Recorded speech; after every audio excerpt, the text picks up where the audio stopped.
Hi friends, मी आहे जयश्री आणि महा एक्झामच्या YouTube चॅनलवर तुमचं पुन्हा एकदा खूप खूप मनापासून स्वागत. तर फ्रेंड्स, आज आपण पाहणार आहोत भारत टॅक्सी याविषयी माहिती पाहणार आहोत.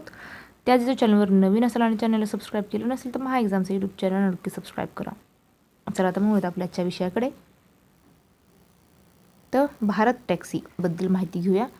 तर भारत टॅक्सी म्हणजे काय?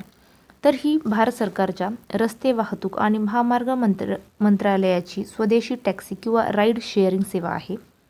उद्देश आहे ओला उबरसारख्या खाजगी कंपन्यांना पर्याय देणे आणि प्रवाशांना स्वस्त सुरक्षित राईड देणे, हे याचे उद्देश आहे. सुरुवात कधी आणि कुठे?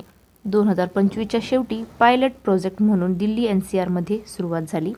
2026मध्ये टप्प्याटप्प्याने इतर मोठ्या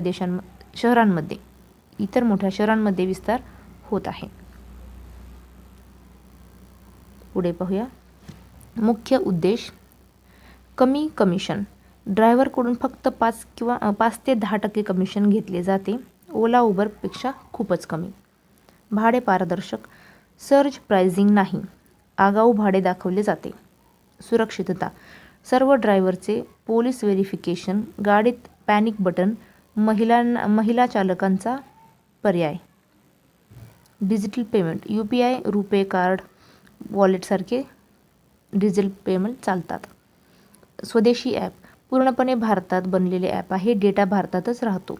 इलेक्ट्रिक्स टॅक्सीला प्रोत्साहन. EV टॅक्सीसाठी जास्त सबसिडी. कोण चालवते? राष्ट्रीय वाहतूक महामंडळ आणि राज्य परिवहन महामंडळाच्या सहकार्याने. ड्रायव्हर स्थानिक असतात आणि त्यांना सरकारकडून प्रशिक्षण दिले जाते. फायदा कोणाला? प्रवाशांना स्वस्त आणि सुरक्षित प्रवास. ड्रायव्हरला जास्त कमाई कारण कमिशन कमी. देशाला परदेशी कंपन्यांचे पैसे भारताबाहेर जात नाही.